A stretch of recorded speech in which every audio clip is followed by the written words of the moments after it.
एक राजा अपने लिए समझदार और ईमानदार मंत्री की तलाश कर रहे थे।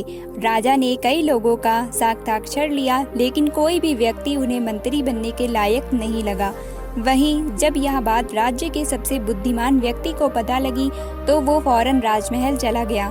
राजा से मिलकर उसने कहा, मैं इस गांव का सबसे बुद्धिमान व्यक्ति हूँ और मैं आपका मंत्री बनने के काबिल हूँ। राजा ने उससे काफी कठिन सवाल किए और उसने समझदारी से सवालों का जवाब दिया। राजा ने उसे मंत्री बना लिया। एक दिन मंत्री को रास्ते में एक बूढ़ा इंसान मिलता है, जिसके पास 3 गठरी होती हैं। बूढ़ा मदद मांगते हुए कहता है, क्या तुम मेरी एक गठरी उठा सकते हो? ये काफी भारी है। वह बुजुर्ग की मदद करने के लिए हाँ कर देता है और एक गठरी उठा लेता है। मंत्री बुजुर्ग से पूछता है, आखिर इसमें क्या है जो ये इतनी भारी है? बुजुर्ग ने कहा, इस गठरी में सिक्के हैं। आगे एक नदी आती है जिसे पार करना होता है। बुजुर्ग कहता है, क्या तुम मेरी दूसरी गठरी उठा सकते हो? क्योंकि 2 गठरी लेकर मैं ये नदी नहीं पार कर सकता हूँ। वह दूसरी गठरी उठा लेता है और ये गठरी भी भारी होती है। बुजुर्ग कहता है, इस गठरी में चांदी के सिक्के हैं। नदी पार करने के बाद एक पहाड़ आता है।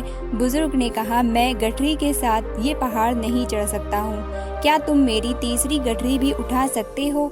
मंत्री बिना कुछ बोले तीसरी गठरी भी उठा लेता है।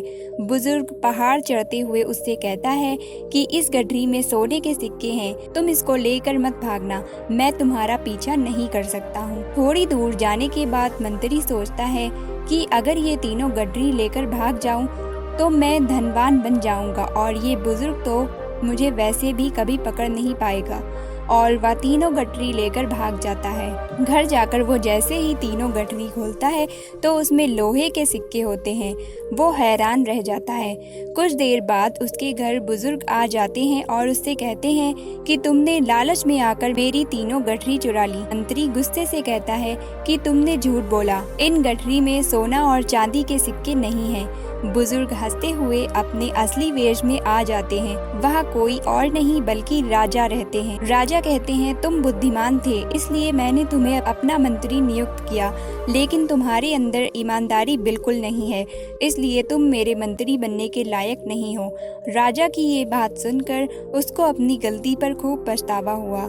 लालच में आकर हम अपना ही नुकसान कर बैठते हैं, इसलिए हमेशा ईमानदार रहें। इन्फॉर्मेटिव वीडियोस के लिए चैनल को सब्सक्राइब करके जाएं। Bye bye.